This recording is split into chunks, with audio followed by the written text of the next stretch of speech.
Melee is sick, and with the rise of Slippy, people are playing more than ever. More play means more wear and tear on the hands, and box-style controls are on the rise. It started with Hitbox designing the Smashbox controller. This thing is great, but top player and Smashbox playtester Hacks Money had different ideas, and after some classic Smash controversy, he designed his very own box.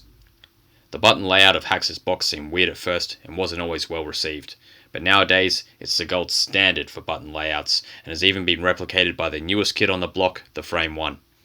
There are some die-hard fans for this layout, and for good reason. It doesn't hinder any movement or specific character technology, but is it infallible? In this nobody's opinion, there are a few minor criticisms that can be improved upon. In this video, I'll show an improved button layout. That is, of course, if you can create your own hardware. If you're already a Box or Frame 1 user and are used to the default layout, this video may not be for you, though I'll be suggesting a slightly altered layout that will be suitable for your existing box controller at the end of the video. So what are fundamentally the most important things when considering a button layout? The physical button locations are important, but I'll get to that in a little bit. Once you've established those, the way your fingers interact with the buttons. It goes without saying your pinky fingers are your weakest and least rhythmic. Then your ring finger, and then your middle finger pointer and thumb are your strongest. Movement from out to in is more natural. If you do a Mexican wave with your fingers, you'll more naturally move from your pinky to your pointer, rather than the other way around. Two minor things to consider. Open to closed hand position is easier than closed to open, especially when swiping buttons across rows. And on that note, crossing rows is undesirable. But if it must be done, right to left, top to bottom is best. These are the real meat and potatoes. Every single move we have to perform need to consider these principles. Storytime. A short while back I was theorizing about the best layout for Peach and started doing some research. It turns out there was already a button layout, suitable for all characters, that doesn't favour the interests of one or two. Quite similar to my own, it had been sitting right in front of my nose the entire time. It came in the form of a series of 3D printed DIY boxes created by the Bose crew. You may know the Bose crew from the European Smash series Super Bow and the less well known Winter Bow. Before Hacks' box came out, Manu, one of the Bose's TOs, and some of the other Bose crew members were very interested and couldn't wait for it to be released, so they went about designing their own DIY boxes called the Bokes. I had a 2-hour conversation with Manu about their button layout. Here are some excerpts. I saw all the videos from Hacks when there was all the drama with Smashbox and the design and so on, and I thought this is huge. Like, this is a great idea. This is something that I'm going to use 100%. The first thing I did was I just went to the DIY store. I bought one of these plexiglass thing and just carved it out myself, right? So, but at the time there was no documentation, right? Because the box was not out or anything. So I had to figure out like the buttons myself. As Manu watched more VODs of Hacks playing with the box, he started figuring out where some of the buttons were placed, but he couldn't quite put his fingers on a few. The only thing that was missing was B0XX, BZ, another jump, another shield, and up. That's basically what was missing for me. Manu also assumed the top row of buttons was the home row. Here's where all the buttons landed. The placement of the A and C buttons is hand size dependent. I'll touch on that toward the end of the video. I'm sure some of you have some questions and doubts. Firstly, why make the top row the home row? Well, it all goes back to the meat and potatoes. Sliding your fingers from the top row to the bottom being easier than sliding from the bottom to the top. Now we've addressed that, let's talk button placement. The cardinal directions are all dedicated to the left hand. Priority of the most important buttons have been shifted to the strongest fingers, and inversely, the weakest fingers are designated the less frequently used buttons. Buttons required for clutch, split-second reactions are accessible on the home row. Furthermore, priority has been placed on natural hand movement, i.e. row shifting, sliding fingers, and tapping buttons from out to in. Let's take a look at the first point. Dedicating one hand to movement just makes sense. Also, having up on the pinky finger seems like an oversight, especially with the frequency up is used. Considering DI, it seems like it needs a more prominent finger. I was told before I picked up the box the pinky finger will get used to it and it'll get stronger, which I'm sure is true.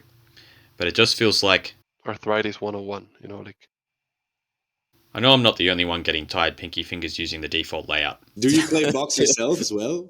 I have switched, yeah, and I have Dang. my left pinky has been in agony ever since because it's literally like 30 years of gaming, and I've never had to use this in my whole life. And suddenly, in 2 weeks, I'm just like clicking, clicking, clicking. So, up found its way to the left thumb. You'll also find it here on hitboxes used in other fighting games. The boss placed their up button on the left thumb and assumed it would be in the same place on Hax's box. The rest of the buttons came naturally, considering the guiding principles and priorities mentioned earlier. Having up on the left thumb fixes a light annoyance I have with the default layout splitting air dodges between two actions, which means you are recommended to press different buttons depending on the direction of air dodge. This doesn't feel intuitive to me. The general idea is to make any move you need to perform more comfortable for your hand. On this layout you can see jump cancels ensure your fingers move more naturally rolling from out to in. Wave dashes ensure the same natural movement. Wave shine also incorporates this and transitions into the easy, sliding your fingers from top to bottom row. Moving the shield away from the pinky is a godsend. I posted this layout to a few different discords for some feedback. It was mostly positive, and nobody suggested any move that isn't easier or comparable to the default. Though I'd like to address a few criticisms. Let me get through these real quick. L cancelling bad. Swipe your finger from the top row to the bottom, from jump to Z. You have a ton of frames to get there. You don't need to L cancel on reaction, so no worries. Or, just L cancel with R. Sorry, hacks. Wave dash out of shield. Bim bop bang! Ooh! Up B on home row is important. You usually have quite a long time to set up for an up B, and your finger has all of 2 centimeters to reach the button. It's a non-issue. Fox and Falco want shine on the home row. Shine out of shield would be bad in your layout. Not at all, my friends. Wave shine's nearly the exact same motion as it is on the default layout, and shine out of shield is so easy that me, a non-spacey main, got it first go when trying to record this video. I've never been able to shine out of shield on controller. You just don't want to grind the default layout. It's not about that. It's about finding slight improvements to an already great product. I'll leave this in Manu's court. But it's not like, oh, I don't want to learn the default. It's, oh, I have mine. I just think it's better. And afterwards, the default came out, and it's like, why would they do this? You know, and the jump cancel is wrong, and the wave dash out of shield is wrong, and the left thumb has no responsibility at all, and the pinkies are working a lot. And I was like, there's no point. Now for the final part of the discussion, the modifiers. This is where Manu and my opinions slightly differ. The both are using a particular version of box programming that is very similar to the Smashbox, whereas I'm using one more similar to Frame 1. It's mostly the same, other than the modifiers. In an ideal world, you would be able to mix and match modifier abilities and assign them to any button, but that's not the world we live in. Yet? In a slightly altered world, we could get this beauty. Ooh yeah. As you can see, this allows you to shield tilt your light shield upward, which is a little awkward on the default layout. But as it stands, we have this.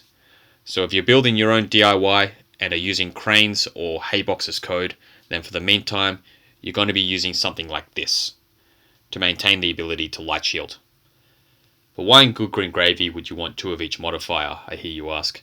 Think of it like L and R, or to a lesser extent Y and X on the original GameCube controller. I personally shield with R and L cancel and wave dash with L. It feels quite strange to do it any other way for me. L is my dedicated button for some things, and R is my dedicated button for others. Each character controls a little differently, so you'll be able to choose which fingers are the most comfortable. For example, MX on your left thumb might be your max wave dash button, while MX on your right pinky could be your up tilt button. You decide which button combinations you want to use according to how it feels with your main. For anybody thinking about experimenting with modifier functionality, this Box and Frame 1 FAQ is a great place to make sure advanced techniques are accounted for. It also outlines what Box and Frame 1 nerfed in order to achieve tournament legality. Link in the description. This layout has ergonomics and ease of moves in mind. I want to make sure you can He's shining until he starts crying. without the hand pain, and with the easiest button combinations possible. So, Box and Frame 1 users, if you have bigger hands, good news, this layout is ready to use. If you have medium or smaller hands, then the A and the C buttons are too far away from the top row for this to work. I have medium to smaller hands, and I made one of my DIYs with the same spacing as the Frame 1 so I could practice while I wait my Frame 1 Heavy to arrive. So I've been playing on a workaround layout. all you have to do is switch the top row with the bottom row, like this. This has one drawback. Shifting up to get to B and Z is less intuitive. Some things like Shinev's shield are less optimal. You have to slide it up into an open hand position from shield. It's not a deal breaker, but it is something to be aware of. Though it should be noted that the video of me shining out of shield earlier was actually done with this workaround layout. I'm guessing they're going to be keeping the functionalities of the mods as they are for a while, so to maintain the ability to light shield, your layout will look like this. Seems the two big box controller brands have a few kinks to the current function of their modifiers and the physical spacing of their buttons. Hopefully they, or a new company, are open to positive change. So there we have it. A layout that's arguably more ergonomic, efficient and optimal versus the current default one. The point of this video is to create conversation, and hopefully some box creators can break the mold and rethink mods and hardware. Again, if you're already used to the default, maybe just stick with it. But maybe, if you change to this, you'll find that you really like it. We already have players in Spain, England, Switzerland, Northern Ireland and Australia using the layout, and it's all been positive feedback. If you're making your own box, I would really encourage you to consider this layout. Same goes for those bigger handed box and frame 1 users out there. If you're like me and have medium or smaller hands and are using a box or frame 1, I encourage you to give the workaround layout a shot. Thanks for listening, everyone. Okay. So the first one is wave dash out of shield looks hard. Wow. Really? Yeah. And wave dash out of shield, that's actually the easiest thing to do. Like you literally hold the same position in both hands. Yeah. Come on. This is okay, no, that's stupid.